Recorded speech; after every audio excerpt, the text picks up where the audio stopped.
Pak ada kontrak. Oh nanti bulan 1. Jadi kan pada dari BTK tahu nu.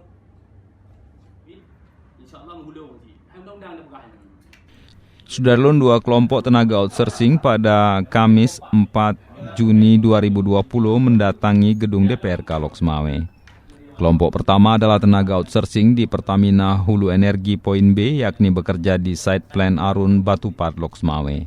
Mereka mengadu terkait pesangon yang tidak dibayarkan pada tahun 2019. Kelompok yang kedua adalah tenaga pengamanan kompleks XPT Arun Loksmawe yang datang untuk mengadu terkait minimnya tunjangan hari raya yang mereka terima, yakni di bawah jumlah gaji per bulan. Gaji bulanan yang mereka terima 3,1 juta rupiah, sedangkan THR ada yang menerima 1,9 juta dan ada juga yang hanya 700 ribu rupiah. Kedatangan mereka langsung disambut Ketua DPRK Loksmawe, Ismail Amanaf, di ruang kerjanya. Kami rakan-rakan mewakili PHI untuk uang pesangon, kami harap untuk dicairkan segera. Perwakilan daripada rekan-rekan kerja security di PT Ksatria Nusantara yang di bawah Elman, kami mengharapkan untuk THR kami dibayar penuh. Sejauh ini belum dibayar? Sejauh ini belum dibayar. Bayar penuh ya? Belum. Ketua DPRK Loksmawe, Ismail Amanaf, mengaku sangat menyayangkan kedua kejadian tersebut, di mana ia menilai ada pihak yang telah mengangkangi undang-undang ketenagakerjaan. Karena itu Ismail memastikan akan segera menyurati pihak-pihak terkait untuk mencarikan solusi.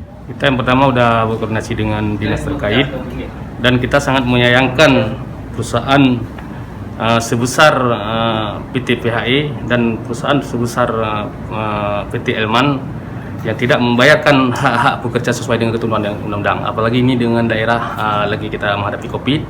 Yang pertama yang kita sangat menyayangkan masalah THR daripada kawan-kawan adik-adik kita yang bekerja di komplek PT Arun. Kita sangat mengharapkan kepada perusahaan jangan pernah mengangkat undang-undang yang telah diterbitkan oleh pemerintah. Menindaklanjuti pengaduan dari para pekerja ini apa?